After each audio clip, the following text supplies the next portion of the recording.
সুন্দরবনের সুরক্ষা নিশ্চিত করে আমাদের সুন্দরবনের সম্পদগুলো আহরণ করতে হবে। কারণ এখানে যদি আপনি গোলপাটা কাটতে গিয়ে দেখা গেল যে সুন্দরবন শেষ করবেন, তাহলে তো হবে না। আমাদের সমস্যা হচ্ছে একটাই, আমি ইতিমধ্যে আমাদের প্রধান বন সংরক্ষক এবং আমাদের সুন্দরবন বিভাগের যিনি প্রধান আছেন ওনাকে বলেছি একটা সার্কুলার ইমিডিয়েট দেওয়ার জন্য, আগামী বছর 500 মনের বেশি কোনো নৌকাকে আমরা অ্যালাউ করবো না।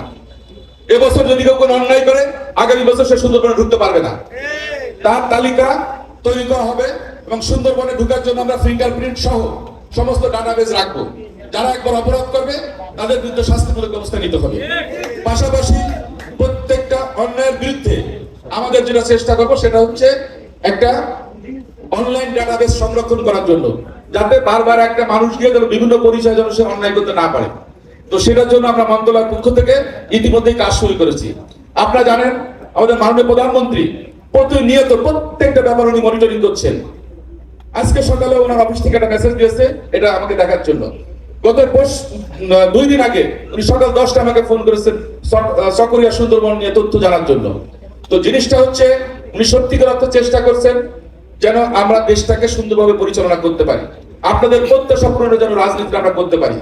কথা বলার রাজনীতি বা বায়ু উন্নয়নের রাজনীতি সেগুলো আমরা করতে চাই না।